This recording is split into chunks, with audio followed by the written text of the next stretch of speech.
My name is Kuen Chin. I'm an upper limb orthopaedic consultant working in Barking, Havering and Redbridge University Hospital.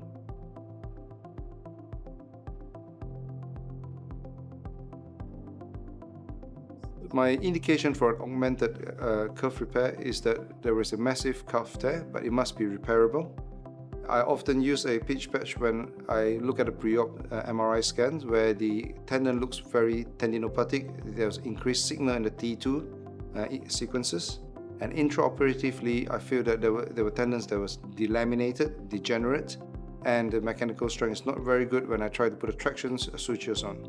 So in such a situation, I would prefer to put a augmented repair on. So often I pre-warn the patients based on pre-operative MRI scan if I see that there was a retracted tear and there were tendinopathic changes on T2 images.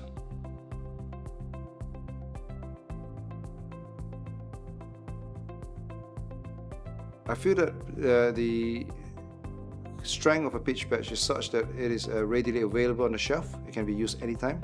It gives you immediate mechanical strength as soon as it was implanted in. And the fact that it allows tissue ingrowth and on-growth, it is just simply a scaffold to create new tissues. So I think there's a lot of benefit on using something that allows me to increase the strength of the tendon. I think the pitch patch doesn't cause any, in my experience of using this for about 6 to 7 years now.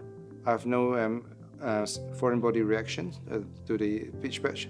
And in fact, in one of the patients that had a cuff repair many years ago and ended up having a shoulder replacement because of arthritic changes, when we went in there, we did not see, and the cuff looks really good. We cannot see the pitch patch at all. If it wasn't for the little bit of a suture that the fiber wire that we used, the blue color that we used, we won't be able to tell that the pitch patch has been there because it's just simply covered with new fibrous tissue.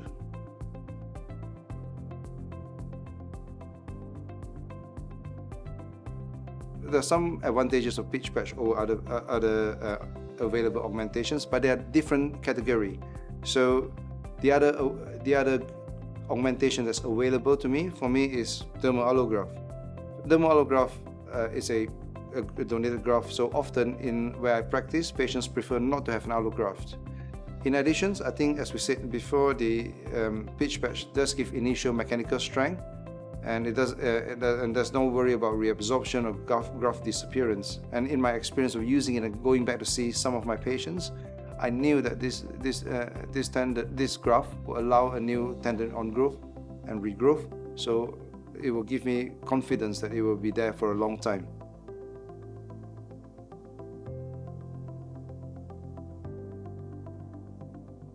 I think the benefit is such that first, I give me confidence on the repair of the tendon, and hence I can accelerate the rehabilitation process.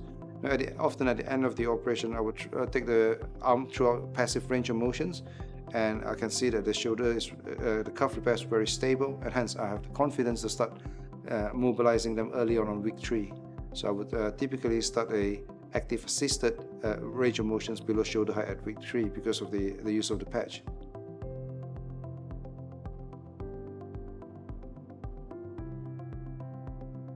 Roughly, I've used nearly 20 pitch patch, but for different indications. So some of them I use them for a arthroscopic repair. This is majority of the cases, but some of them I use them for trauma situations. So, for example, if someone has a open fracture, a proximal humerus fractures, and there was a cuff damage there, I would repair the cuff, and sometimes I would put a pitch patch on.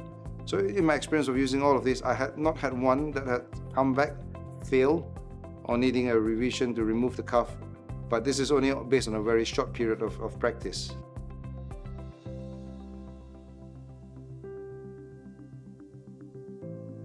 So I would say that if any new surgeons felt that they were skeptical or a bit worried about using this, then don't be afraid of doing a mini open when you complete the lateral row fixation of your patch.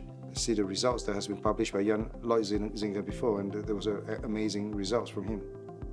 So I think clinically there's good results. Technically, there are ways of making it easier to use, and it does work.